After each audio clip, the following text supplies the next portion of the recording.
Ladies and gentlemen, listeners, lovers, and friends, welcome back to the podcast. Advertising sponsors today, this show would not be possible without Station Square Restaurant, Salvatore's Italian Grill, Modern Methods Brewery.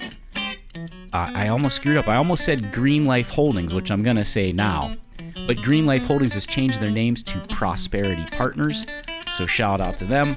And of course, last but not least, Brokers Realty and the great Dan Alvarez.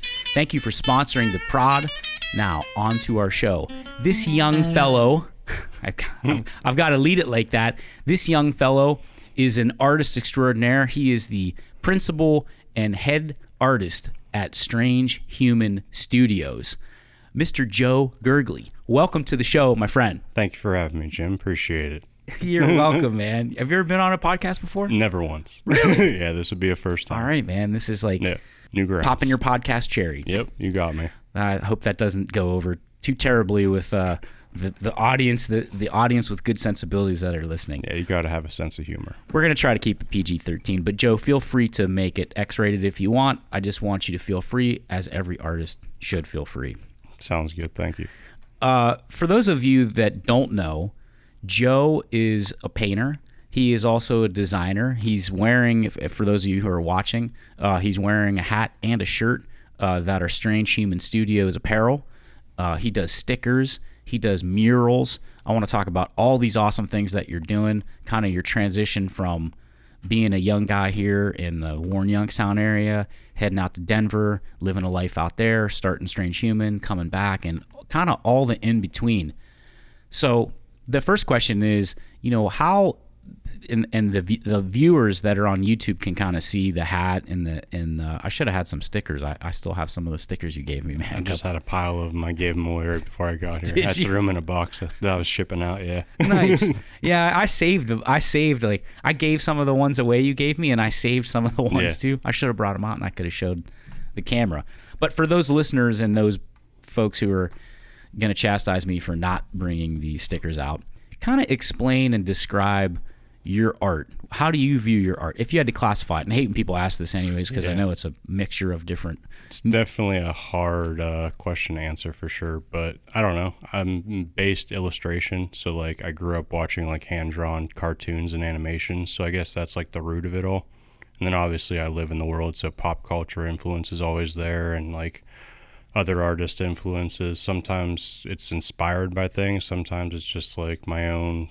I don't know. I just consider myself an illustrator at the base core of it all. I guess would be the easiest way to explain it. That's cool. Did you ever think about doing like cartoons and things of that nature, or like a cartoon strip? Yeah, so my it's a funny story. We could go down that rabbit hole if you wanted Let's to. go. But just in the gist of it, like my grandma's brother actually was handed a contract by Walt Disney. Holy shit. But then he died in the war, so he never fulfilled that contract. Oh, no. So like it's kind of like the weird, like I get to do what he wanted to do years later, you know what I mean? That's super cool. Yeah, it's like a weird way to look at it. But what was his name? Frank Cordy. Frank Cordy. Yeah, he was a Golden Glove boxer.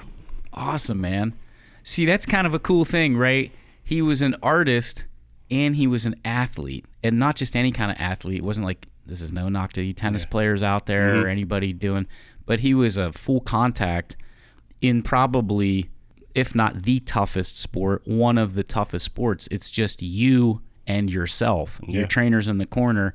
There's no teammates around you. It's not like you got 10 teammates around you who can help you kick the ball or throw the ball, or basketball players are passing the ball. It's one guy.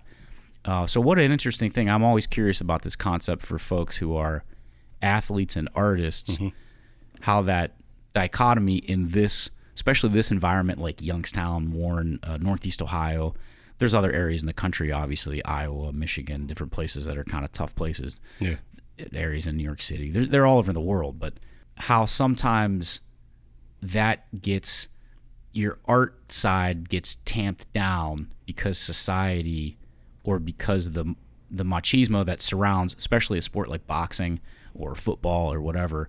That machismo kind of gets, why would you want to be an artist? What's that stuff all about? Exactly. You're not going to get your hands dirty type of scenario, you know what I mean? Yeah, it's right. Kind of how it's not hard work, but they don't really see the hours that go into that craft, you know what I mean? It is a craft. It's same with boxing. And that 5 minutes in the ring is you don't see the years of training for that fight. You know what I mean? Right. Same concept. Yeah. Wow. So Frank Cordy was an artist and a boxer. Man, that's really cool. Yep. Did you ever see his work? Like, did you kind of purposely follow that path? So you were kind of inspired by him? I mean, it was always kind of there. I wouldn't say necessarily like 100% inspired by it, but it's always been something that's been like thrown at me through the years. Like, oh, it used to be like, Frank used to do this. And then, yeah, I have seen his artwork. I actually have some of his drawings that he sent to my grandma when he was in the war. Wow, that's cool. He used to do a lot of pinups, and he'd send her letters and all that, and she actually gave those to me before she passed. Oh, man, that's super cool. My uncle has the other half. I got to get him back. Come on, Unc. Yeah, but it's all right. I have some of them, So, like, yeah, he does some really cool stuff, actually. It's inspiring, honestly, you know what I mean? To know that it's, like, generational. It's not just something that came out of the blue. Yeah. Did you ever think about maybe taking a copy or lithograph of one of his pieces and doing like how like Nat King Cole and his daughter did Unforgettable? Yeah. And they both kind of sang it at the same time through technology. That might be a cool project, man. Yeah, to kind of take cool. some of Frank's stuff and blend it with some of yours. Yeah, he did a lot of pinups, like I said, so definitely be more that direction. Yeah. Which is cool. It's cool, you know what I mean? I feel like that's almost like a lost art form sometimes. For sure. Because of all the, I don't know how to put it, the cancel culture and such, We might get political, folks. You never can't tell. Never. How did you get started? You said about illustration stuff, but how did you get started as an artist? Like, was it when you were a little kid and you started just drawing, and then how'd that progress? It's been lifelong, honestly. Like one of my core memories was with my uncle, a different uncle than I speak of for the pinups, doing like watercolor illustrations in the basement, just like as a little kid. It's like something I remember when he was watching us, we did, and just kind of always something I've done, even when I was in elementary school, all that. Just art is something I've always been drawn to. Nature, art. I played sports, but it always goes back to art. Yeah. Were you a football player at JFK? No, I did. I played in middle school, and that was it. Okay. I didn't play high school. And your brother Tom, I don't know if he was in my class or not. I think he was. Yeah, he was. I think he was in 1 year. Did you do a film class? I did a film class. I think you took that class. I'm not sure. Okay. Apologies, Tom. It's been a minute. Yeah. I can't really. It's all right. I couldn't remember even to get here on time. Here's my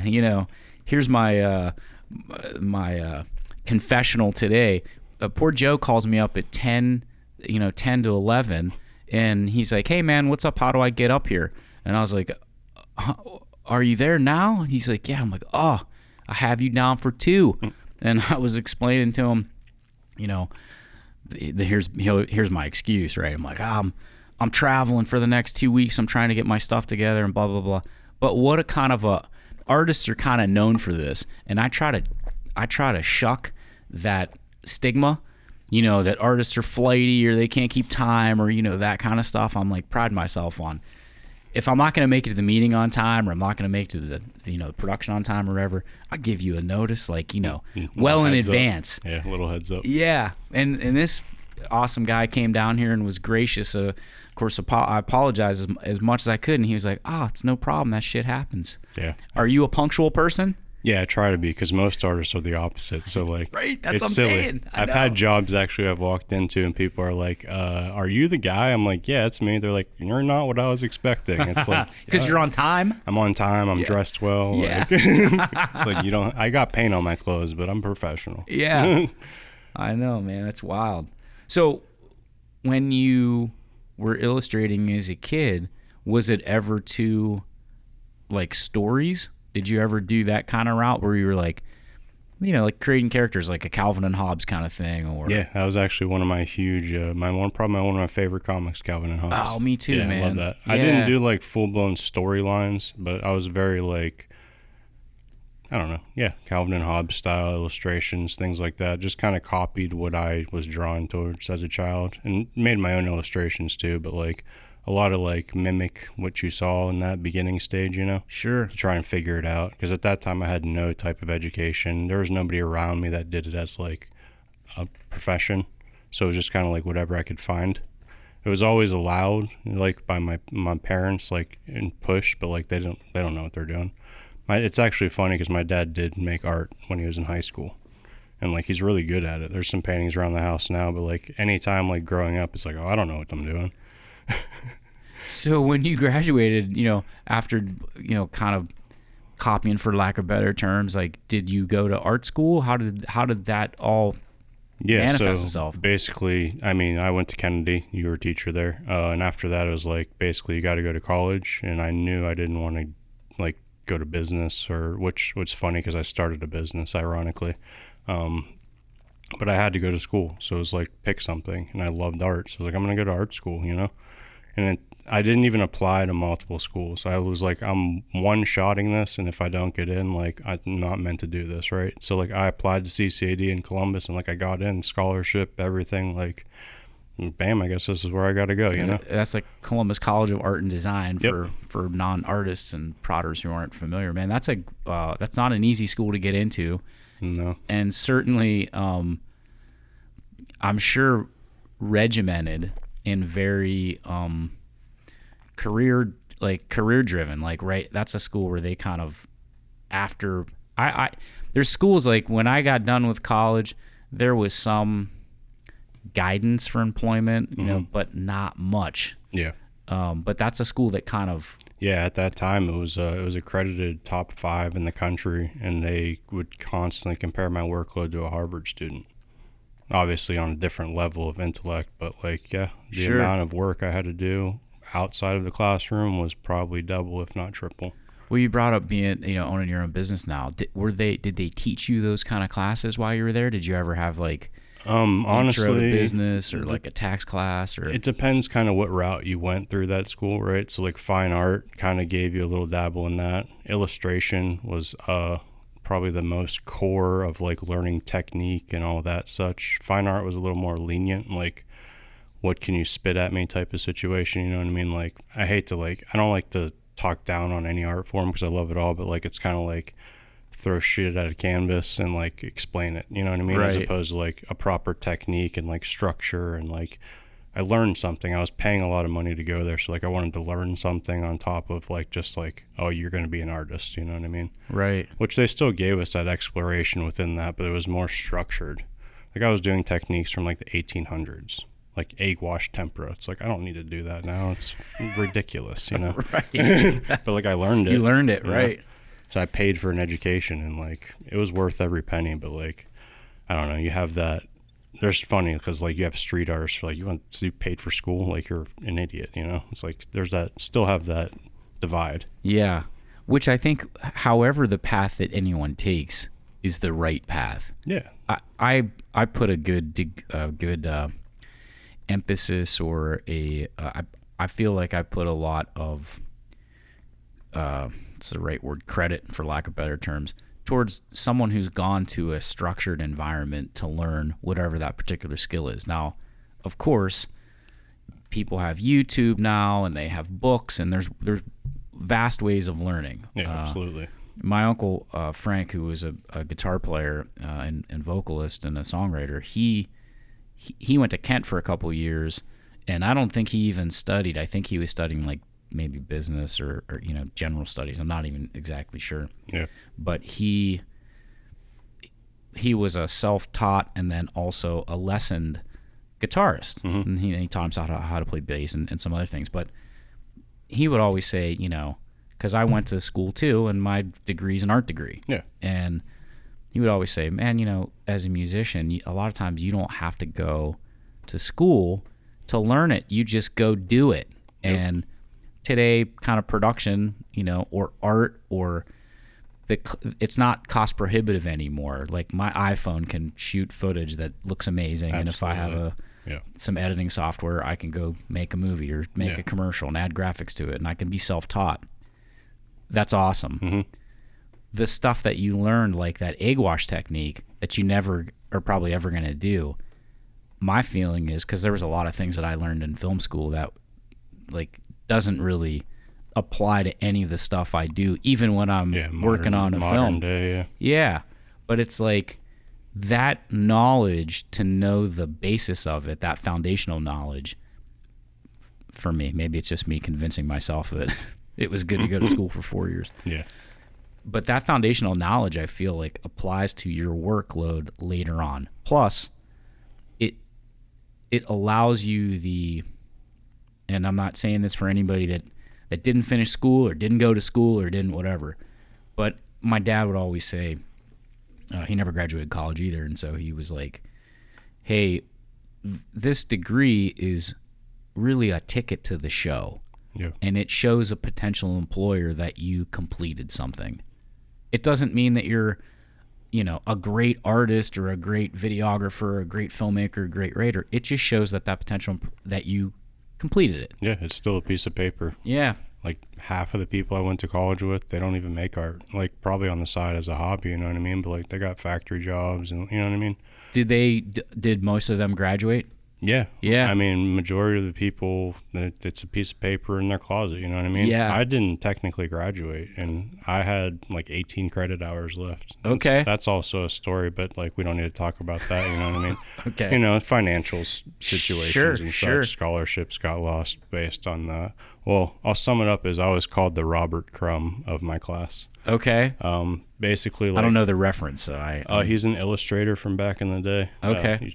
He's pretty good. Check him out. Yeah, Robert Crumb. Is that the guy from Cleveland? Or maybe I'm thinking of somebody else. I'm not. I don't want to say this wrong location because I'm not 100% on that. Yeah. Felix the cat. Oh yeah. Okay. Sure. Okay. So I was called by Mr. Mahan. He was one of my teachers. He said, "You're the Robert Crumb of my class." Like looking at one of my pieces I was working on, and like I was like, "Oh, thank you. Like that's a compliment." He like looked at me in such disgust. He's like, "That was not a compliment."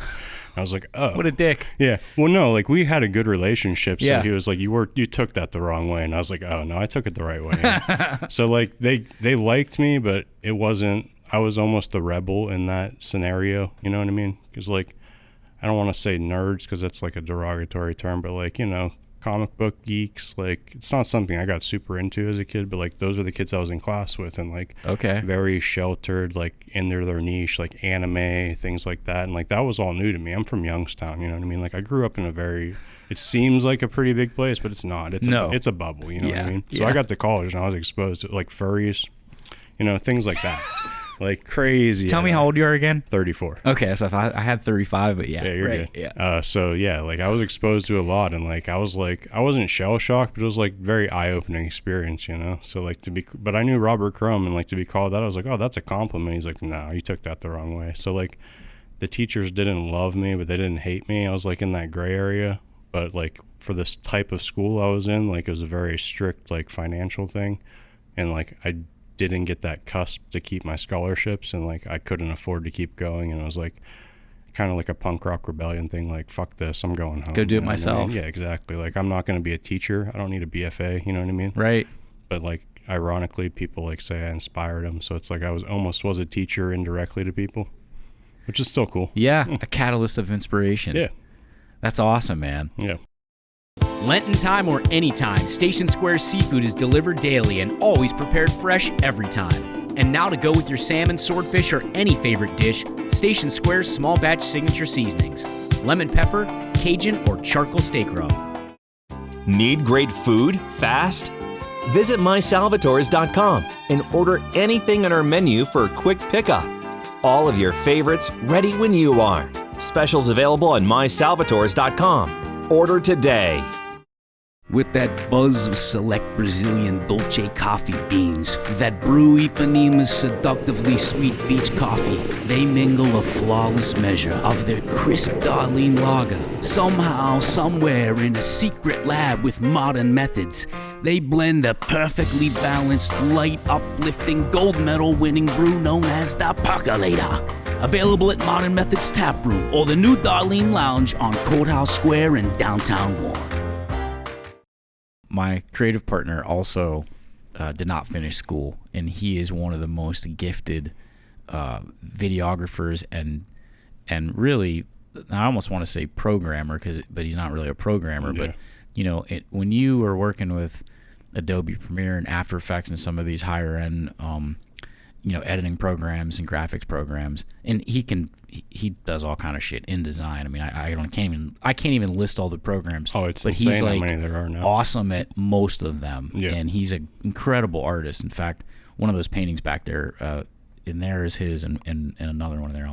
I'll point them out to you. Okay. But Matt Smith, shout out Matt Smith. What's up, man? He's in Brooklyn, New York right now. Nice. Didn't graduate. One of the hardest working guys around. Worked, still works with Two Ticks. He's part of Two Ticks, but lives in Brooklyn, and he'll work commercial stuff with me, and then he'll go on the road with like MTV and shoot nice, dude. stuff for a bunch of the reality stuff. Yeah. But same kind of thing. Didn't graduate, but has both the self-taught part of it and also that structured idea of this is how it's done. So he learned those techniques. Also kind of a rebel and was like, fuck it, I'm gonna go do it on my own. I don't need the degree to do it. It's a lot of money to do that too at that point, and it's like, well, I just keep digging myself a hole or just trying to go figure it out, you know what I mean? Right. Like I got a good structure, a good foundation, like let's just go for it. Well, I think kids sometimes think college is, once I get through college, I'll be ready. Yeah. Like that's really just the beginning, right? That's why I asked you about those business classes. I got out of school and I'm, talk about being a nerd. Like I'm a film nerd, man. Yeah. Like from the silent days all the way up. I mean, and my education is a part of that. Yeah. Learning about, not only like the golden age of Hollywood, but French New Wave, and there's all these movements in film, right? Just like there's all these movements in art, and I'm into that stuff. Yeah, absolutely. But that stuff didn't teach me like how to operate this particular camera or this piece of gear or how to actually do it. Now I had some film classes and some production classes. Yeah. But the gear changes, constantly. It's the evolving technology faster than ever at this right. point. And so unless you're doing it and you're doing it all the time, you're really you get behind the curve a little bit. Yeah, People think absolutely. like, oh, I got this degree, now I'm ready to go, Yeah. and I'm worth X amount of dollars to come in here because I'm Adobe certified and I'm this, that, and the other. And well, hold on a second. Like, you got to learn now this process. Yeah. And that process may be particular per each production company or per art form. Yeah, you right? got book smarts and street smarts, right? You Book got to smarts mix and them street both. smart. That's right. So when you got done, what happened? Like you were, I don't mean what happened. Like what happened, Jeff? Oh, Like, after college? Yeah, what happened? after school. Where did that? Where'd your art take you? I landed back here, honestly. Can't remember exactly what year that was. 2011, maybe 11, 12. Just kind of got a day job. I think I was selling cigarettes for my uncle at one of his smoke shops. Oh, right on. Shout out Cordy Cigar. At that time. Oh, actually, you know what? Now that I think about it, you're sparking all my memories here. That's what we're here for. We're here to prod you. I started a company with my buddy Danny Letson. Actually, we started making clothes for paintball kids. It was called Death to All. Not exactly PC these days. So on my website, I actually had a disclaimer like, we don't acknowledge the death or killing of anyone or thing. Like, murder is illegal, death is forever. So yeah, we were doing that, and that's kind of where I started like the idea of like maybe we should do clothes, right? He was very more into the paintball end of it than the clothing end of it, but we still kind of started it there. We got like a little shop with Dimitri. I can't remember his last name to save my life. But he's Greek. Yep. Don't want to butcher it. Dimitri, if you're listening, know who you are. Oh, we had like a little shop. He had like a split office, and we set up a press in there. We actually acquired it from Berkey. Oh yeah. Yeah. One of his old presses, and we started doing that, and that's kind of where it all like started and snowballed. Nice. And then that kind of fizzled out, and I kept doing it. Strange Human was something I came up with when I was in college in one of my notebooks. I had like a list of names, and like that was the one that always kind of stuck with me. So like once we kind of ended that, I started going into Strange Human, which was 2014 maybe. And that was like when the festival thing kind of kicked off. So after college, I just sold cigarettes and made art, It's a good mix. When did you end up, because you ended up in Denver at some point. Yeah, that was after my whole like festival life. So I was doing pop-up set. Like, all right, so wait, before we get to that. Yeah, you missed a whole chapter before Denver. Yeah, kind of let the prodders know about the festival life. You're making stuff and hitting festivals and selling gear there. Yeah, so basically after the paintball clothing line, I did the Strange Human, and it's pretty loud and out there, and I don't want to say like drug driven because it's not, but like it was definitely attached to that scene as far as like the audience goes. Sure. Psychedelics. Yeah, and, psychedelic, loud. because you're going to colorful. music festivals. Yeah, but like it's catered to that environment, you know what I mean? And like I was new, young, I was like, oh man, I can go to this place, listen to music all weekend, and like sell my art. Like that's awesome, you know what I mean? So I got my 10x10 tent, and I started doing local festivals at Nelson Ledges Quarry Park, and I would go there like every weekend. Sometimes I do really well, sometimes it's like, why am I here, you know what I mean? What's a good weekend there at Nelson Ledges? Back then, 2014, one of their bigger festivals was Summer Dance, and I think there was about 4,000 people there for the weekend. Like, I'm not sure what their attendance numbers are now. I don't really do that stuff anymore. Every now and then I'll pop in, but once again, like, that's a whole rabbit hole of like that section of time, you know what I mean? It wasn't as much about the art as I was hoping it was, just to sum it up, you know what I mean? Mm-hmm. It's a party. Yeah, right. It's about the party scene. Yeah, you do, which is also fun. Yeah, you do what you want to do, but like there's a time and a place for it, and like for what I was doing, I was going to like sell my art and like set up a business, and like when you're competing with extracurriculars and like you're just a second thought at the end of the day, like you're spending a lot of money to like promote yourself and like barely break even. It's stressful. Yeah. And then like people close to you supposed to help, not really there, you know what I mean? Because they're partying. So like it's definitely a whirlwind of emotions, good, bad. I'm glad I did it.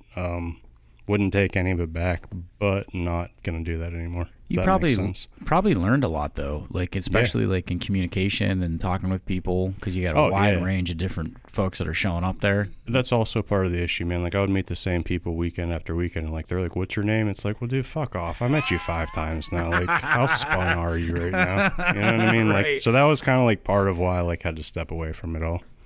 So what happened? You ended up moving to Denver? Yeah.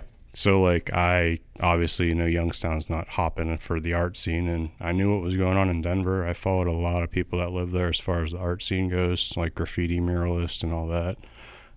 There was a guy named Jason Burris. He was putting on like these open, like called them purple couch events, and it was like just a bunch of artists. They'd get together, hang out, parties.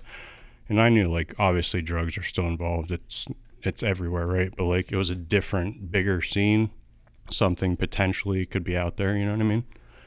So my brother lived out there. I decided to just go for it. Tom was in Denver? Yeah. Oh, yeah. His job put him all around the country, and he was in Denver, and I knew it was happening out there, so I just took a chance, drove myself 20 hours across the country. That's a fun drive. Did you go through Iowa?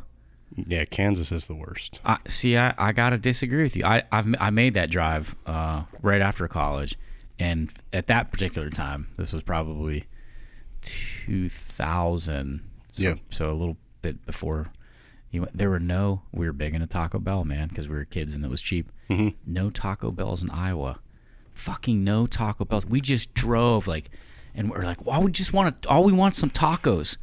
Nothing. Once you get past that, you know, St. Louis, it gets sketchy as far as food goes. Yeah. Well, and you mentioned Kansas, man. We stopped in Kansas City, Kansas. Yeah. It was real sketchy, like to the point where, you know that cliched scene where the guy has watches and stuff. He opens his jacket up. Yeah. Bro, that happened to us at a gas station. First, the guy was like trying to sell us. This was like probably 2:00 in the morning, and why we stopped there is we saw a Taco Bell sign, and as soon as we pulled around the thing, it was like 20 to 2, you know, maybe not quite 2. They turned the light off. They lured you in with that, and we're like, hey, are you guys open? They're like, no, we're sorry, we're closed. We're like, dude, it's not even 2. Like, sorry, we're closed. Yeah. So we pulled around. We had to get some gas station food.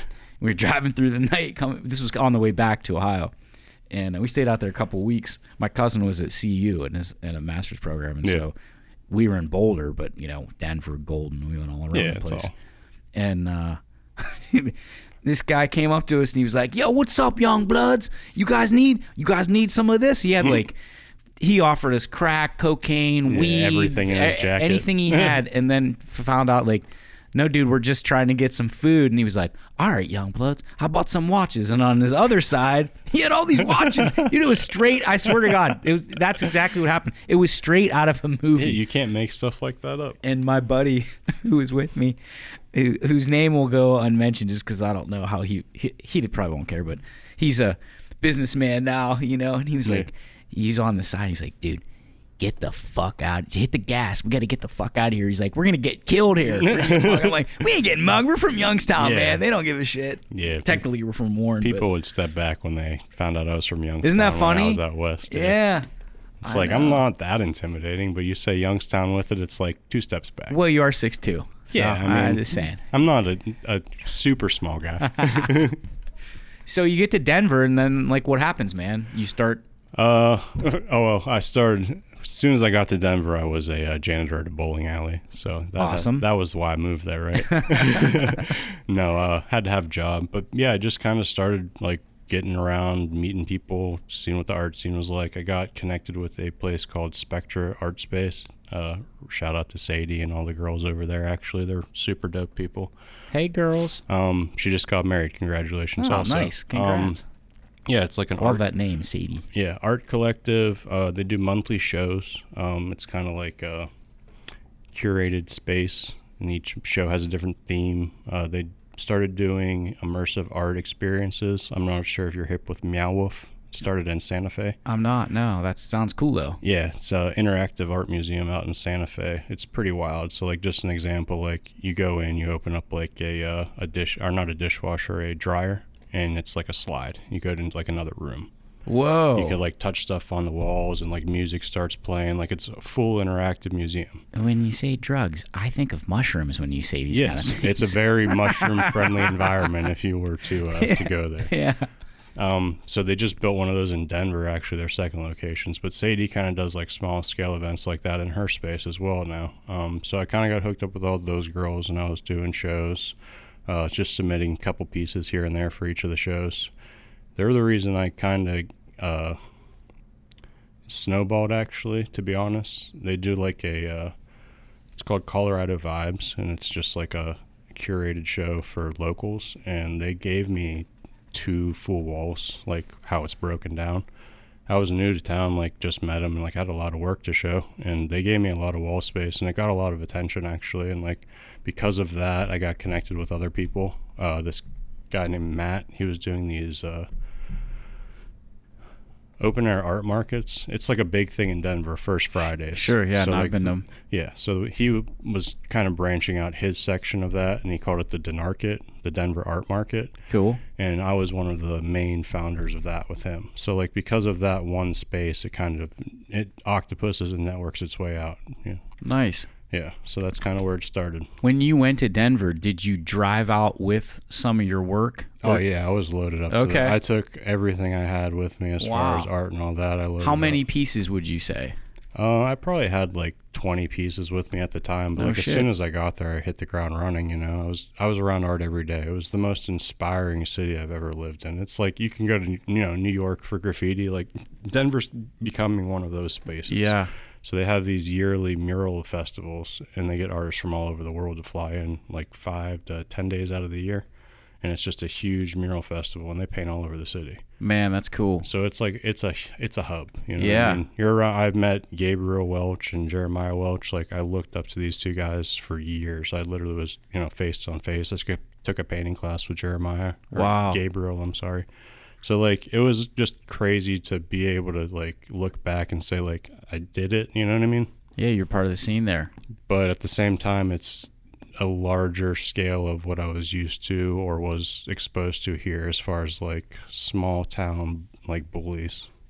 How so? It's very niche. Yeah. It's kind of like I gotta protect. Cliquey? I gotta protect what's mine. You know what I mean? Pissing grounds. Yeah. Yeah. So like after a while, like it's all very overwhelming at first, but then you start to pay attention, and it's like, well, you have the same 10 artists just like circling a bill. It's a different show, but like it's the same 10 artists, and you're just featuring a new person. You're not really like letting new people in. Right. So like with spaces like Spectra, like you're allowed to like get out there, and it's great. And like I made money. I wasn't thriving on it, but like I was doing it.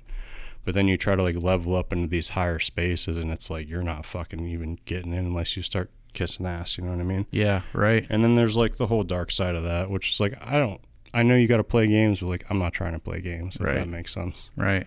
So like on top of all my jobs and the stress of that and like relationships, like it wasn't lining up. I was trying. I was making it work, you know what I mean? But like it was stressful.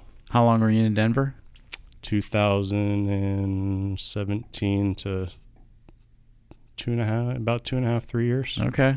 Right before the pandemic, I moved back. Yeah. Kind of silently. I remember when you first moved back and you came in and we were rapping and stuff, and I was trying to define, to go back to that question, I was trying to define if someone asked me, I'm going to use the word illustrator now, but if someone asked me, well, what kind of art does he do? What is it like? And I was trying to think to myself, well, it's like kind of abstract pop sort of, but it's not, it's, you know, vibrant. I mean, I could describe the colors and the characters and that kind of stuff. I would say like skateboard or like surfer, you know, snowboard kind of like that vibe. Yeah, like more of the alternative, I would say, culture, you know what I mean? I don't know, it's kind of pinpointed. I'm like, I hate to say like a bastard child of art, but like I just love all art, you know what I mean? Right. Like, I've done abstract paintings, like I've done all forms and I'm capable of doing all forms, but like when it comes to my style, I'd say it's more like a street art illustration. Yeah. Bright colors, loud in your face. I love the gorilla. Yeah. That gorilla Kong. Yeah, and it's kind of like, I don't know, is that like a signature kind of piece? Because you seem like you do a lot of those. So some pieces, like that one for instance, actually started out as just like a little doodle, and like it evolves over time. I'll reuse things and like add to it and tweak it. That was just a little doodle back in one of my notebooks. I got one of the stocking caps. Yep. I bought a stocking cap off you, and it has like the panda, Death Before Dishonor. Yeah, no, it's the Oh, that was the gorilla. It's one? the gorilla. Oh, yeah. with the 2 hibiscus flowers. That's right. Yeah. It's the purple one. Yeah. Yeah. The gorilla with the That's hibiscus. right. I made the Death Before Dishonor at the same time. That's why I got confused. Yeah.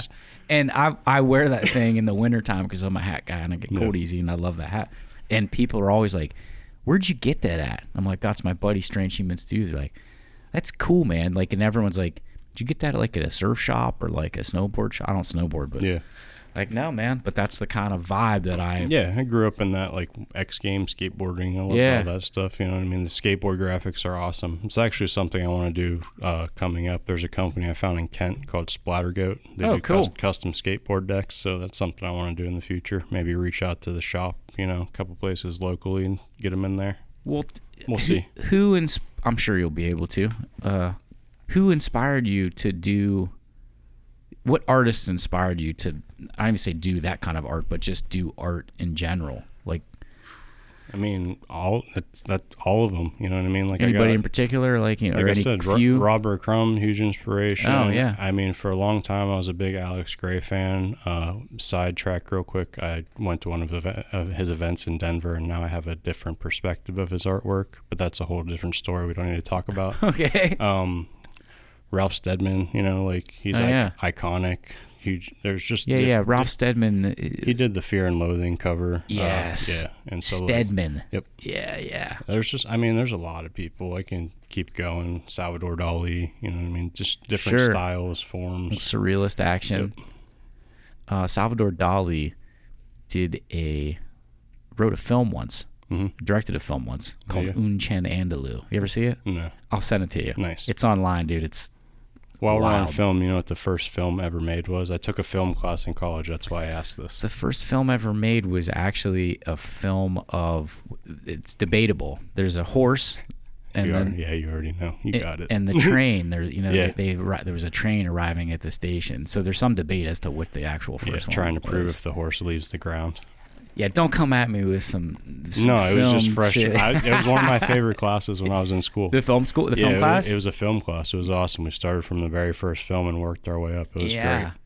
I thought film school was in like California. Mm-hmm. You know, I didn't know that there was film school like in Ohio. Like OU's got a great program. I went to BG. BG's got a good program. Kent even has a good immediate. You know, it's evolved now. It's not really. I don't know if it's still called film and cinema and that kind of stuff because. There's not a lot of people actually using film per se, like the celluloid negative and all that. Video production and digital media. Now people are doing different stuff. But I went into this class. I actually ended up at BG because they had a good journalism school and they had a really good creative writing school. And I couldn't decide, like, do I want to be a journalist and actually try to make money? It's because you can go and write for the papers, even though a lot of papers are dying now, but papers and periodicals, magazines, stuff like that. Or you could do this creative track, creative writing, try to write a book and poetry and stuff like that. And I was more in that realm. So that's why I went to school, but I didn't declare a major until I was a junior. But my freshman year, it was an intro to film class. And I was like, oh, this sounds cool. What do? You watch movies and you break them down and you write about them. And I was like, yeah, I love movies and I like to write. I'm a decent writer. I'm going to do this. And the very first film that I broke down and watched was Rambo. And it was, she was kind of talking about the commercialism of, the 80s era Reaganomics and all that stuff, and how that film fit into that era. Yeah. And once we started kind of talking about that, I got real nerded out and got hooked into it, and that was a fun class. So those film classes, it was great. I can relate to you. Well, I took it as like the, I don't have to go draw for 3 straight hours. I can sit down for a minute, you know what I mean? And I got super into it, and it's like, man, this is another class now. I took a couple of painting classes at BG as electives for the same reason. Like, I don't have to, not that I don't have to use my brain, but I'm going to use a different side of my brain and just tie it in switch with, it up. Like this idea of AI is kind of it's now on the forefront of everything, and people are like, do we need writers anymore? Do we need artists anymore? We can just put it into the AI program and it can spit out, I'm going to name these 5 colors, and I want to create a girl that's holding an axe and she's chopping down a wicked tree, and the AI will create that, right? Supposedly. No, unfortunately it's happening. Right? So, but the AI is only seeing it the way the AI sees it, and there's none of, for those that are listening, I'm using my hand. There's none of this idea of taking what's in your head and sending those impulses down to your hands so that then you can create whatever that thing is, like using an instrument to create art. Yeah. I just think that that's an incredible thing to do. It's the same thing with those who are instrument players, those are who are musicians, versus the electron. I could take my computer and I could make music through that computer, just like I can make art, or but there's a different skill set, and I think there's a different connection to humanity when you're watching somebody who's skilled at, I'm going to use the guitar because I play guitar and I love guitar, and I'm not skilled at it. I'm average player. Yeah. So when I watch someone who's really good, man, is it like that person's cooking, and I'm like, holy shit, that's really good. Like, how does he or she do that? Yeah. That's where I think that inspiration comes from. Like, I want to be able to play like that person, or I want to be able to draw like that person. Crumb, Dolly, you name it. Yeah. You've already named it. I don't know if society appreciates that type of fine art the way that it once did, because now it is more commonplace because there's computers involved. Super common, but I also, like, it's lasted since cave drawings, right? So, like, there's something to that. Like, the robot's never going to be able to take over what's hand done. It'll be able to give you an idea, but like there's never going to be that like, oh, that's a computer, you know what I mean? Like, as opposed to like, oh, see that brush stroke, and it's like, I don't know, I hate to sound like cheesy, but it's like almost one of the last bits of humanity we have left, you know what I mean? Like, arts, any form of the arts for that matter, you know what I mean? Because everything's done by computers, like you know what I mean? So to walk up to something that's like incredible, and then you're like, wait, somebody did that by hand?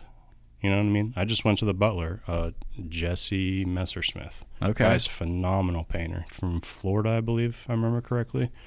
Like, some of the most intricate paintings I've seen in person in a long time. It's definitely a show worth going to. Cool. Like, super elaborate. You can get stuck in one of these things for hours. And then on top of those paintings, he did like hand-carved frames and like birds that like...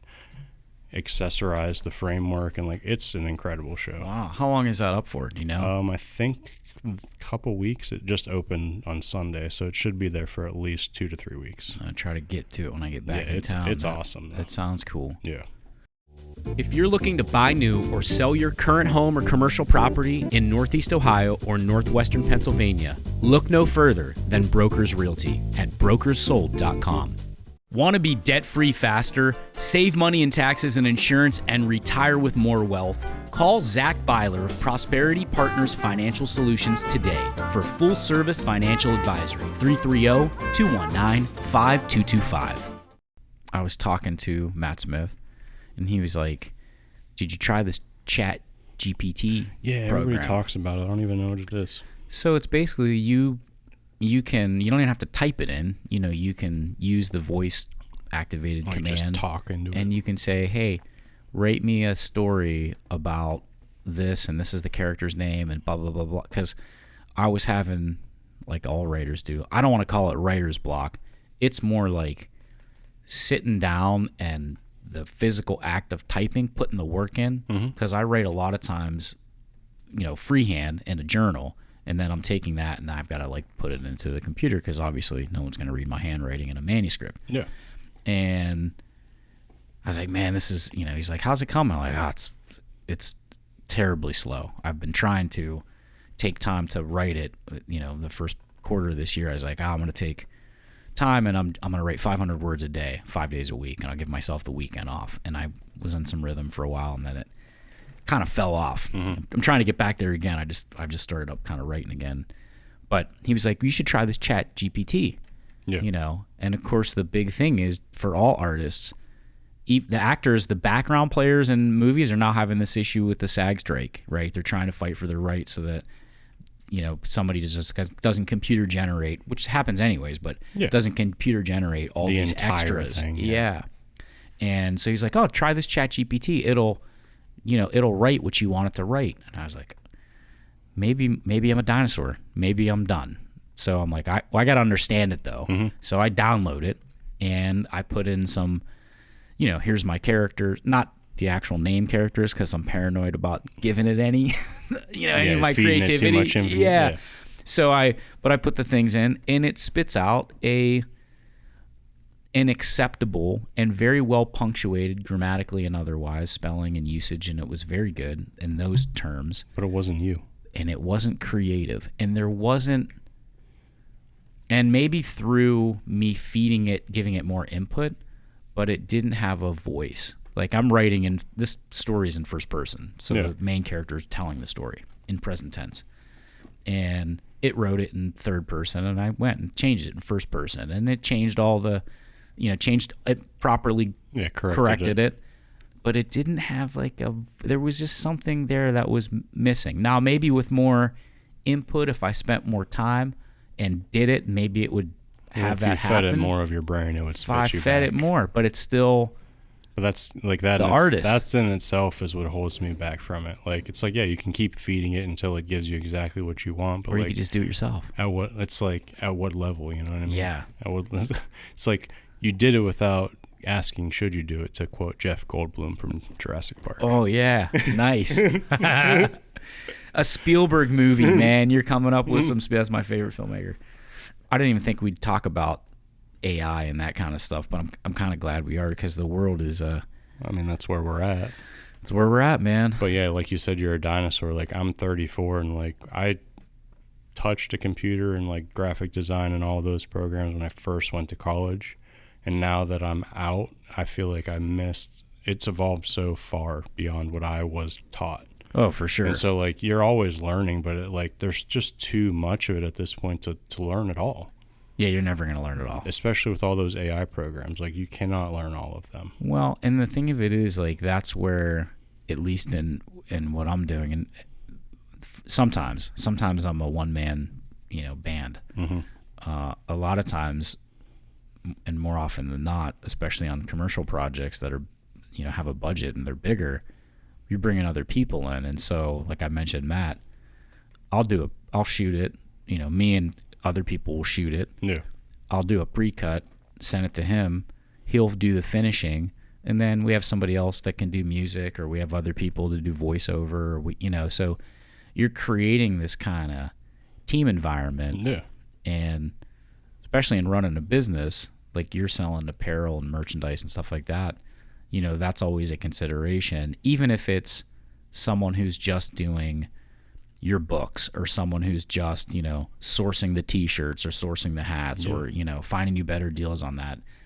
Because as you get bigger, if you choose that eventually you kind of need. You can't do it by yourself. It's hard to be, the Lone Ranger. You need Tonto and the horses and, some other folks to help you out. You can't be an island, you know what I mean? You got to be a community. Very hard to be an island. That's interesting you say that too, especially in the art community. Mm-hmm. I always talk about this, man. I'm glad you brought it up. It's like a juxtaposition, though, honestly. We could talk about it. Go on. No, we should, because I felt the same way. Like when I first moved back to town after school, I did a little bit of traveling, and then I was back here. And, I dabble in a little bit of everything. If I had to boil it down to a core, I'm a writer.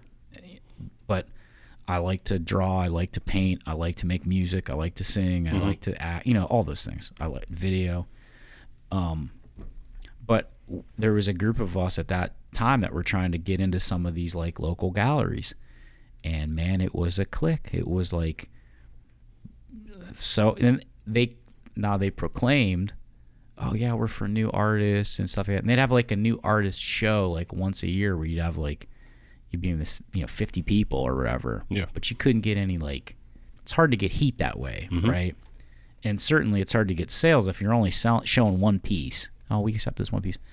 Anyways, we at one point thought, and I won't mention the art group themselves, but their executive director came to us after Barry Berkey, Dom Nicastro, Jim Shudick, Deshaun Scott, and Julia Shudick, and that was the first group, and then it kind of branched out a little bit. But we decided and Barry was having solo shows and team shows for years prior to this, but we had decided we don't need this group. We're just gonna do it on kind of fuck it, we'll do it ourselves, right? Yeah. Same kind of idea that you had, and we had about 400 plus people show up to this show, which is a pretty good show for Warren, Ohio. You know? Absolutely. And of course we had music and talking about the Hippodrome show. The Hippodrome show. Actually, that's one of the first spots I ever had a painting in. Oh yeah. Oh yeah. Yeah. Okay. Yep.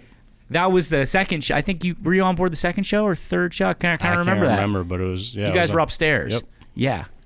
So that was cool. I forgot about that. So this group came to us and was like, "Oh, you should be on our board," and we're of course, Berkey and I are kind of like rabble rousers, and we weren't quite the Young Turks at that time, but we were Young Turk enough to be like, you didn't need us then, you don't need us now. But we kind of started thinking well, maybe if we can get on the inside, we can change the culture, and then we can make this thing that it really could be, it should be. Unfortunately, like they say, you can't fight City Hall. We couldn't change the culture. Yeah. And we eventually both resigned. But I think it's weird, because art to me is about the love of the craft, but it's also kind of like you love the human. You love your fellow humans and your fellow artists. And I always feel like, man, if you're not supporting your fellow artists, you're not really you could be a good artist, but you're not being a good artist. Yeah, absolutely. I have this conversation with my uncle every now and then. So he brings up the beatniks, and he's like, why don't you just have this group of people to hang out? It's that doesn't really exist right now.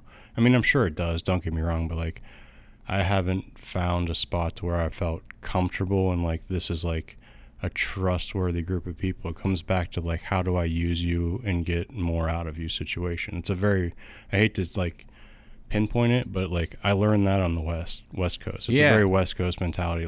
I'll be super nice to you until I don't need you anymore, and then kick rocks, kid, Yeah. And so that was part of the reason why I left that. Obviously there's things on top of that, but seeing that so right there in front of me, cut and dry, it's well, I don't want to play these games with these people, and it's super expensive to be out here. I'm just gonna go home and and miss my family.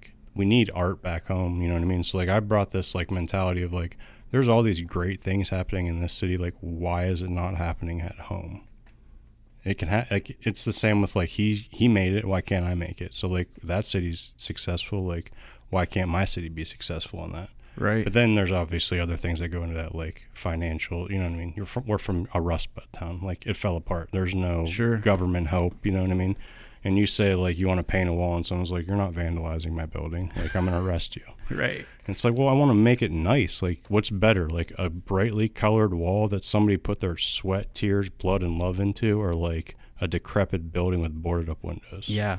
Not to be like an asshole, but like we could do way better than just letting a building fall apart. Let me paint it. For sure. You know what I mean? Let it look nice. Yeah, and it's symbiotic. It's helping the landowner draw attention to that place if they wanted to sell it or otherwise, or if it's a business.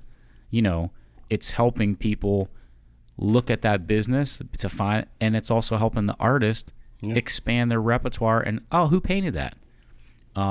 You recently did some work for the McGregor brothers at Urban Tap. Yeah, I did. Tell me about that experience, and tell me like some other things recent, because I see you posting on Facebook and Instagram some murals and stuff. Like, yeah, we talk about the walls I get to paint. Yeah. So basically, that started with Condado's Tacos.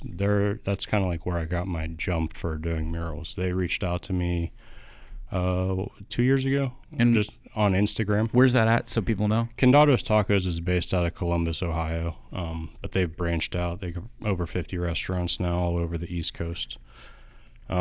So they reached out to me and asked me if I wanted to be part of the upcoming location in Poland. Just found me on Instagram, and like that was like mind-boggling to me, honestly. Like, there's thousands of artists, and like, oh, that's cool, you know. So that's kind of where it started. Did 2 more bathrooms for them down in Louisville recently. And then because of that location, the McGregors reached out to Matt Miller, actually. He was one of the artists that I worked with at that location. And he was busy at the time. He couldn't help them. And he reached out to me and told them, like, hey, like, I have this really good artist. He's local. Like, he can come do the job for you. So, like, because of him, I got that job.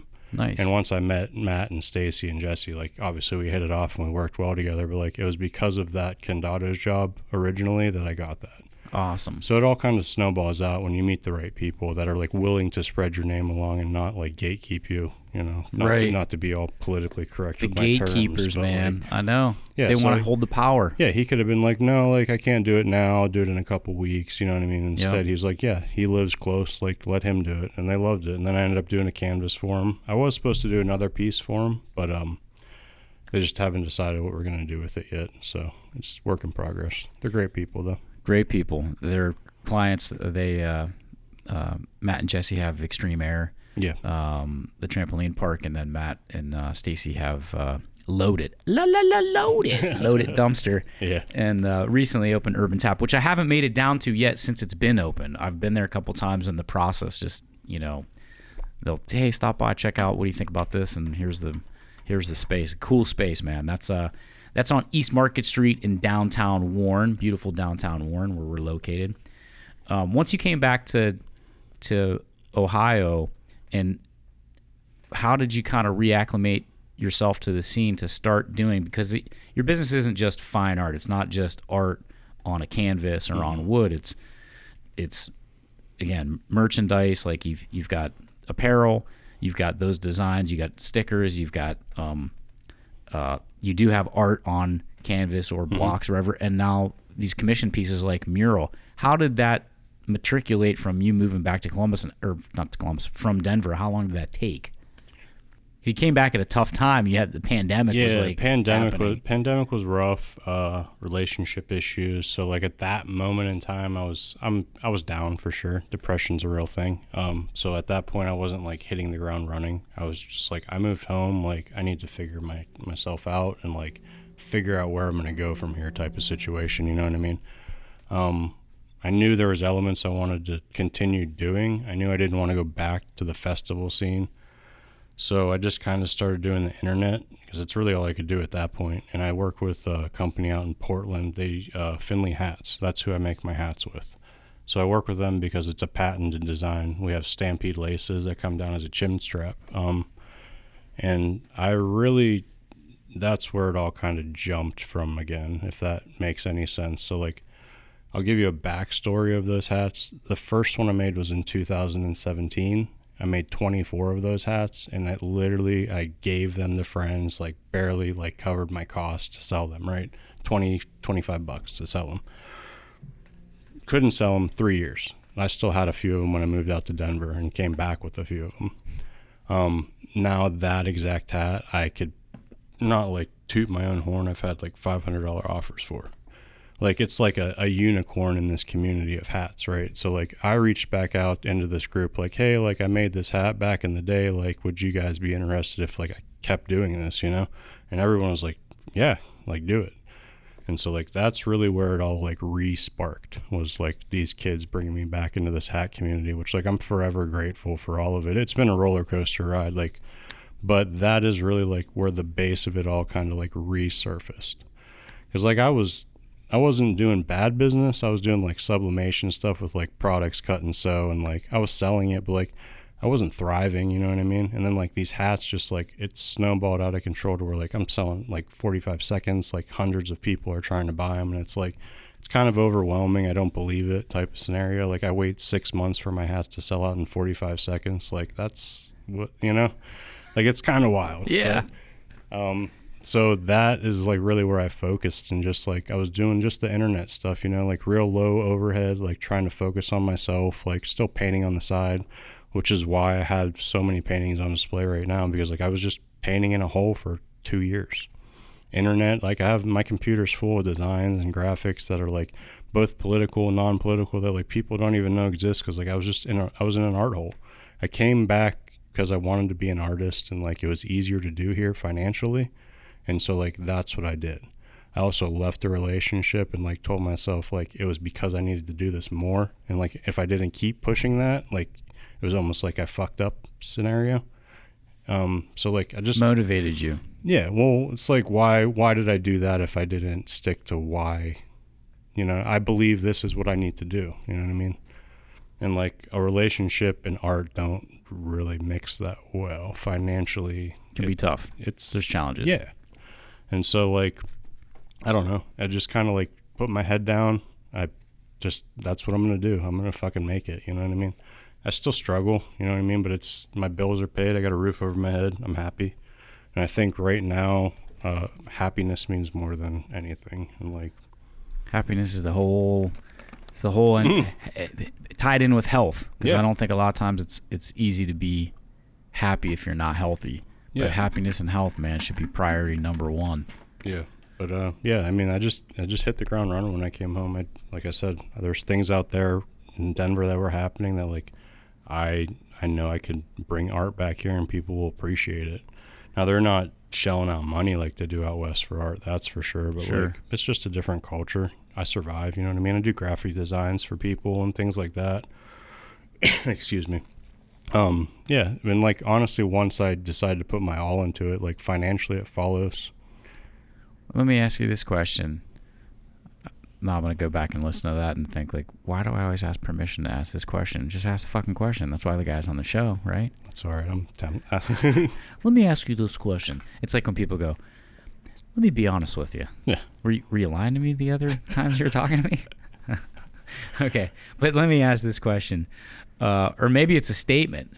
The statement is when, I don't know, maybe it's a statement and a question. When you were in this kind of the art rabbit hole, and you were creating, you were still getting yourself out there. And so the question, I guess, is how important is the computer to your business and the internet? Because I see you, like if you look up Joe Gergley, not only are you going to see Strange Human Studios, but you're on LinkedIn. There's a whole bunch of these other things that you're associated with where people can find your designs or your art or your product or things that they can buy from you. But that just doesn't happen. It's not like you just made the art and then like we're waiting to be found. You went out there and got it by getting on the, even like that hat thing. Like, hey, I reconnected with these cats and was like, hey, are you interested in this? Yeah. So you're putting yourself out there consistently so that you're going to get a return on that time that you're spending.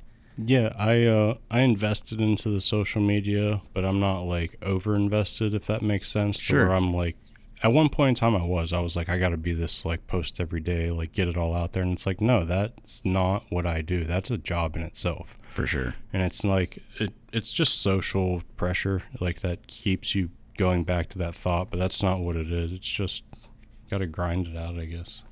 But some of those sites that are on, like, you have to actively Oh, upload yeah. stuff or fill things out. You got to be a part of that kind of internet culture. It's not Yeah. like, I mean, I think it's a huge part of my business at this point. If I didn't have that, honestly, I wouldn't be doing as well as I do. But at the same time, I didn't start that way. I started by literally putting myself in a spot every weekend that I didn't know what was going to happen, how it was going to play out, if I was even going to make my money back, yeah. And that's how I started networking. It wasn't through cell phones. And all these people that did like go out to these events, they're going to be like, oh, you follow my social media, like I'll give you this, blah, blah, blah. It's like, I never did that either. I just put my art out there. Like, here's my business card, if you want to find it. But like, I was never like, follow me for credit and, discounts Right. and this and that. So like, Right. I used it, but I didn't, you know what I mean? And then like once the internet or the world shut down, like that was your only way to communicate with people. So it became way more relevant, and now people are like, well, this is easier. We're just going to keep doing it. It's weird though. I like it, but I hate it, if that makes sense. Well, it's a beast you unfortunately have to feed because you're Yeah. in a space where everyone's trying to get attention. It's great for low overhead though. I don't have to pay for like rent on a space every month, but like at that time it's like, what I do, like 4x5 foot paintings, like you have to come look at those. Like that 1x1 square on your phone does not justify what I do. I've had people look at my paintings in person and be like, oh my, I didn't know it was that big. It's like, well, yeah, you saw it on a cell phone. Like, what do you think? Right. Well, tell me about this recent show over at Havana House. How long is it? This unfortunately, this show probably won't release until I'm back from traveling 3 weeks, so probably sometime in September. It should still be up. Great. Yeah, I think they said it's going to be up for a couple months. Nice. If I'm not mistaken. So tell us about that show. How you ended up getting that gig? How'd you do on because this was like your first. Yeah, this was my first Solo like show? quote unquote solo show, I suppose. Yeah. So Anna down at the Havana House works for Tony, obviously Bellato, wonderful staff, great people. I've been friends with all the people that worked there for a long time. Obviously, they've known about my art. They have like my shirts from when they were going to festivals and stuff like that. So Nice. like, they've known about it for a while. And they started doing these art shows, which is awesome, giving people a chance to kind of put some work up on the walls. And they reached out to me to put one up, and obviously I had to say yes. Had 30 paintings stacked up in my basement plus more. So like it was just a chance to get it out there.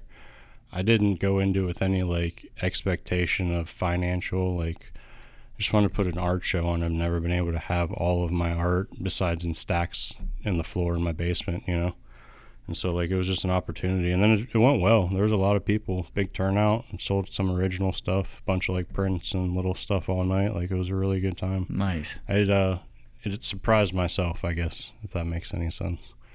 Are you getting any like contacts from that for commissions? Is it starting to percolate a little bit? Yeah, it all snowballs. Like, I mean, it's not instant, you know what I mean? Art's one of those things, like, people will be like, oh, yeah, I want this that night, and then you reach out to them and like, well, maybe Right. next week. Yeah.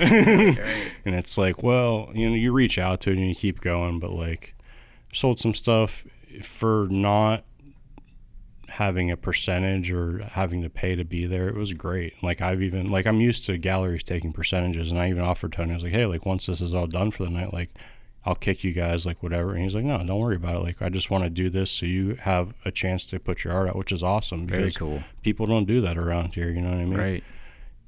Right. Like I said earlier to you, like I've reached out to some galleries. I won't say names because like I'm not trying to bash people, but I like gotcha.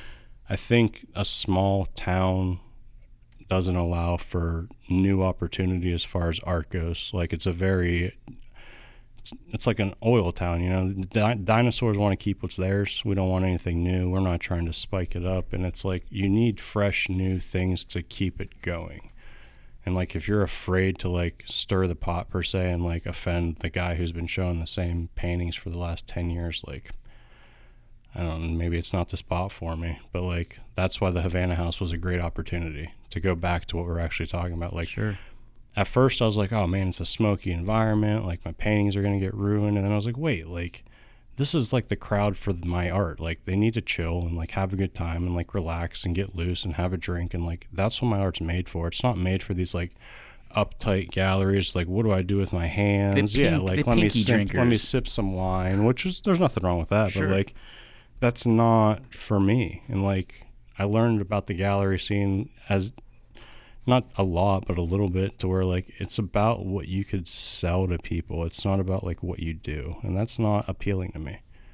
I don't want you to read my artist statement. Like, you know what I mean? I want you to like love my work because you love my work. I don't want to sell you some bullshit. So like, because I found out like some artists that I looked up to, like, read their stories and like, wow, that painting is like really cool. Like, and then I asked him more about it, and then like, he's just straight up like, I made that whole thing up.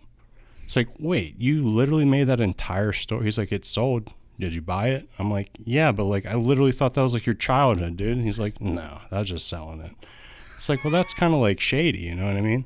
It's not genuine to me. Inauthentic. Yeah, it's like, I thought you made this like awesome piece about your childhood, finding like, I mean, once I say this, he's gonna know I'm talking about him, so I won't say anymore. But like, yeah, if I say one detail of the painting, he'll know. So, I feel you. I'm not trying to like be. I'm not drama. Yeah, you're not outing anybody.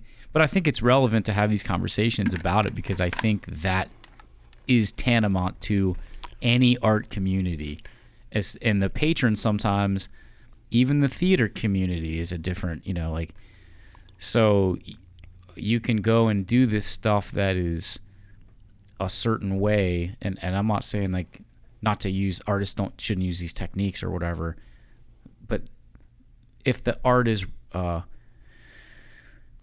you know, if it's against the norm of what, we only do fine art, and it's like this very, you know, your art is kind of cartoony, you're an illustrator, right? Berkey's art is poppy, it's pop art, and with, you know, it's got product placement in it and a lot of beautiful women. And sometimes people are like, you know, Jimmy Masacci's another guy who makes his art, and it's kind of Banksy-ish, and he's trying to make a statement with some of the stuff, social political statements. Yeah, a little political. And it's like, that should be open enough for the cheese and crackers and martini crowd, the same way that I had a teacher one time in school. This will hopefully make sense. June Drennan. Did you have June Drennan for school? She was your principal. Was she your principal? Yeah, I'm not. I got things to say, but I'll just leave it. Okay. Yeah, I know who June is. Yeah. So she was my English teacher in 8th grade. Mm-hmm. She eventually became my boss at JFK. She was the principal while I was there. So, and I think it was her. It's either her or Kathy Latanzi. Shout out to both of them, because they were both great English teachers. But I think it was June Drennan, and we had like, you had a class, and it was like, when you were done with your work, if you're done diagramming the sentences or whatever, okay, if there's any stuff at the end of class, I want you to read and not goof around. Just, I want you to read so that you're proficient. And I don't care what you read. You could read the Bible, could be a magazine, could be a book we're doing in class, could be comic books. I just want you to read. I was like, oh, that's cool. And I was a comic book guy, so I'd bring comic books in. That type of acceptance. And she was an English teacher teaching, you know, 8th grade English lit and grammar. But, you know, English lit in 8th grade, you're starting to get into like Shakespeare and some, you know, I was in like a honors English, so you're starting to get into some of that stuff, like more literature. Yeah. And sometimes that literature crowd, I think you could have make the argument that they look down or kind of have it. Well, you write comic books. I write, you know, or you read comic books. I read literature. I'm reading Jane Eyre. Do street art. What are you talking about? Right. Yeah. But there's a place for both of those.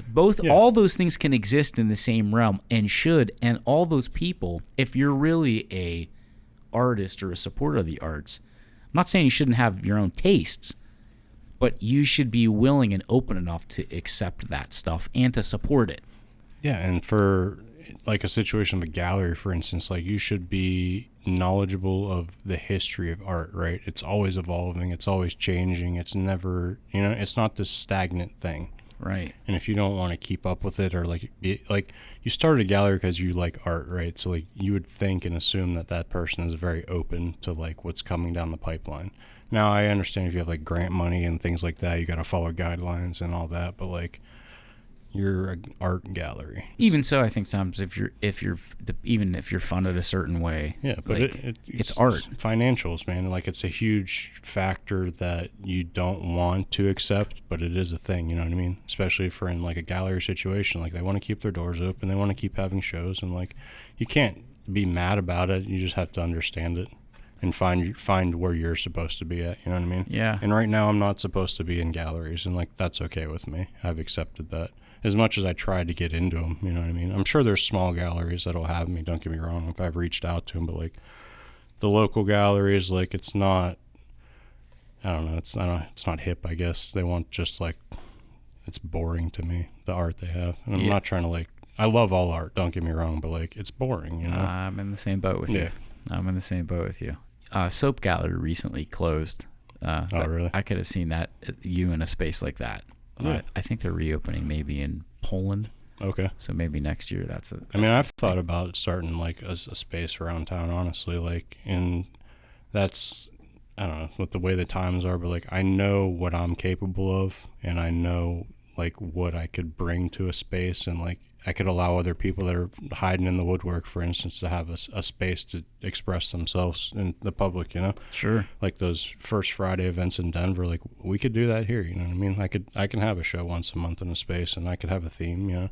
Thought about going down to the pinball spot in Girard and doing like a pop-up and pinball event, you know? Yeah. Like things like that. Like, That would be cool. why not? You know, like things like that don't happen around town. I know there's a lot of creative people. It doesn't have to be like top end art too, and like I think that's the thing about art. People get like real scared, like, oh, I'm not like a professional, quote unquote. It's like, well, do you enjoy doing this? Like, because I was never a professional either, you know what I mean? I became a professional, I guess you could say. Well, you're professional the minute you get paid to do it. Well, So I also put so much time into it to where it's like I've sacrificed for it, you know Sure. what I mean? And I knew what I was doing the whole time. I'm chase dragons. Like it's like a mythical thing, right? And I set the bar so high to where like I'm constantly chasing. I listened to a podcast earlier. It's like a motivational one. It's like you reach the pinnacle of that hill and like you're happy, but it's like now I'm looking for the next hill. Right. So like I'm never satisfied, and like that's kind of depressing in a way. But like it's motivating, and it's like you know what I mean, if that makes sense. Oh yeah. You feel sometimes like you're moving to achieve something, and that's a journey.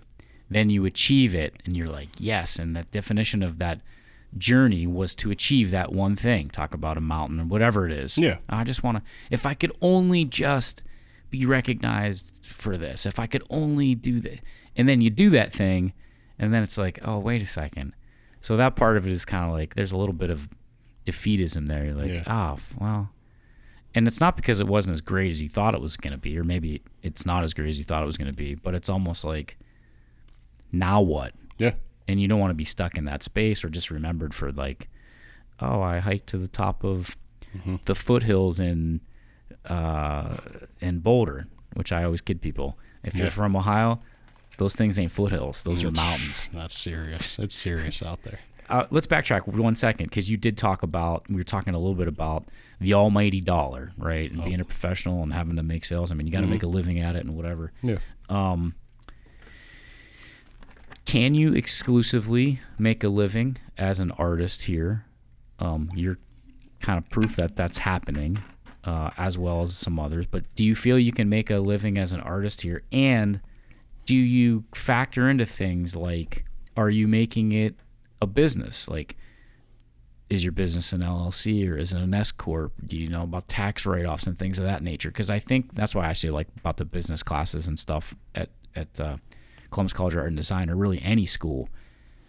I don't feel like we know this enough as artists, and then we're not equipped. We get out and like we know how to make art, but we know how to make money for ourselves. You had said something earlier about like, and I'll paraphrase. It's a Chris Cornell song from a James Bond movie. No one else here will save you. You know, that's from one of the James Bond movies with Daniel Craig. I love that song because that's how I feel a lot of times. Like, you can't wait for someone to come discover you. You have to go out there and put it out day in and day out and be willing to take rejection, and no one's going to save you. You got to save yourself. You got to do it yourself. Yeah. Is art your business? And art is my purpose. Yeah. So I guess in turn it becomes my business, right? And like, that's the struggle right there. 'Cause like your purpose and like, I don't know. It's like, it's a debate, literally. Like, I want to make money just like everybody else. Don't get me wrong. I want the nice things. And like, there's jobs that will give me that much faster. And I've had every job under the sun. Like, for instance, I loaded trucks at UPS. You know what I mean? Like, I had that great paycheck every Friday. Like, they loved me. Like, you know what I mean? They wanted me to move up the ladder. But like, there's no fulfillment in that 9 to 5. And I spent that money just as fast as I could make it. I was in Denver. You know what I mean? I went to Red Rocks every weekend. Like, that was like, yeah, I'm pissed in a way because I'm not happy. Like, I'm not earning it. And now, like, I earn my money. Like, everything I do is mine. And, like, I earned that and I worked for it. And, like, not to be, like, egotistical, like, that's mine. But, like, no, like, I did. Like, I literally, like, that, everything that I earned, I had to do that. Like, I drew it, I printed it, I sold it. You know what I mean? Like, and that's more fulfilling than any job I've ever had. And, like, no, I don't make as much money as I have in the past. But, like, I'm alive. My bills are paid. I'm happy. I have time to like do what I want to do. I'm not stuck on somebody else's time frame. And I think that's more defeating than anything, to like be stuck, like knowing like I have to be here for this long to that long, as opposed to like, for instance, like I melted glass yesterday. I made 5 pendants in an hour and a half. You know what I mean? And that's not like an hourly wage. That's like how much I could work in an hour. You know what I mean? As opposed to like, well, somebody gave me $15 for an hour to make all of those. Like, no, I'm going to go sell those for myself. And like, I earned all of those, as opposed to like made it for somebody else to push down the way. But as far as business, like I'm terrible at it, to be honest. Like I have help, and that's why I do like, so like where I'm at, I have help. And I'm not going to sit here and pretend like I don't. Like, my mom's an accountant, so, like, that's awesome to have, you know. Boom. My brother is very, like, he runs businesses. He runs stadiums and stuff like that. So, like, he's kind of, like, in the back of it all. Like, he's my partner, but, like, he's not an artist, you know what I mean? He's my brother. He wanted to start something with me, like, for long term. So, like, he's kind of, like, my silent investor / like, motivator. And, like, I'm just forever grateful for him. Like, I'll never sit here and act like I did it all myself, but like I worked for it, you know what I mean? For sure. As opposed to like going to a bank for some high ridiculous loan, like I had a personal, you know what I mean? Like, yeah. Does that make sense? Yeah, so like yeah. Things like that have definitely helped a lot, and not everybody has that. So like I'm not gonna. I know that's like a very like step up ahead of the game for like where I'm at, like having those pieces to play. Also like watching my uncle have businesses is like my whole life, you know. I've had people around me that have done it. My cousin Larry, the ITAM, you know what I mean? Like right. All of these things around me, like it's a very independent, like driven mindset, but you got to have people that know what they're doing. I spend so much time on art, like running a business is a whole nother part of it. I did all that for a while, like, but it's getting to the point where it's so overwhelming to where like I can't wear all my hats anymore, literally. Yeah. It's hard to be the bookkeeper and the artist at the same time, especially when you're, you know, art is, at least at this stage, for probably both of us, we have to work in the business. The business isn't working for us. Like, we're not earning quite yet passive income. Yeah. Like, you're not doing, although you do have hats and you're earning on prints and stuff like that. But you're a creator, you know, and so sometimes those two entities of our brains are like diametrically opposed, to be a creator and to be a bookkeeper and a paper filer and to put the proposals together and to do all that stuff. It's hard to kind of wear those hats. That's why, you know, Two Ticks, we had pre-pandemic, we had a great team, and we're in the process of kind of building it back. But I ask those things because I think there's a lot of benefit to have that especially starting out, if you don't have help, like, man, the fact that your mom's an accountant, big time. That's a big time advantage. Oh, absolutely. My mom helps keep my books. Yeah. I have an accountant, but she helps organize that stuff, the receipts, and I had to learn, like, okay, what's a tax write-off, and what is? Oh, wait a second. You mean every time I'm buying? Of course, we used to shoot on tape. Yeah. Now we shoot. Now we shoot on SD cards, but it's like, man, every time I buy that tape, that's not coming out of my. I mean, it's coming out of my pocket, but that's getting written off against my tax. Oh, that's cool. Or going to a conference, or buying this mixer, or these piece of equipments. Oh, I see. That's how business works. Oh, you can't do that unless you're incorporated in some capacity as an LLC or an S corp or whatever. I wish they taught more of that, and I think they are maybe more doing that stuff now, but I wish they did that more, and I hope they continue to do it, or at least do more of it, so that artists understand if you're going to be kind of a freelance guy, or you're going to start the thing yourself, you're going to need that skill set, or if you don't have it when you come out of college, you're going to have to teach yourself that skill set, and that's a little bit of a learning curve, a couple of years to kind of, oh, wait a second, it's not just enough to do this video art, or to do this commercial, or to do this thing, shoot this for this person. I got to bill them, and then there's taxes involved, and then there's, oh, wait a second, what's the difference between gross and net? Oh, you made 100,000, but you had 20,000 in rent and another 20 in supplies, and it's a headache. Well, you didn't really make 100. I mean, you grossed 100, but you might have made. So I think those things are important, and I'm happy to hear you say that you got like a team around you, because it's a lot easier to do it when you have support, I would think. I've never not had it. Yeah. But I got to think it's a lot easier to have that support than not. For sure. It definitely makes it easier. They don't know anything about the art end of it. For sure. Just like, Like, I know business, but I wasn't taught it in college, for instance. Like, back to college, like, I had a professor, Evangelia Philippidis. She did illustrations for the Columbus Times. Is that the newspaper down there? The Dispatch? Yeah, the Dispatch. And she told me about this book. She basically was like, hey, if you're going to work for yourself, like, she could tell, like, when I was in her class, like, you're going to be, like, the rebel kid. Like, you need to buy this book. Right. And it was basically like, if you're a freelance illustrator and, like, someone wants a t-shirt design for me, like, here's a breakdown, you know what I mean? Like, and, like, there's contracts in the back of it, and there's all of those, like, what you need to know to operate a business for yourself.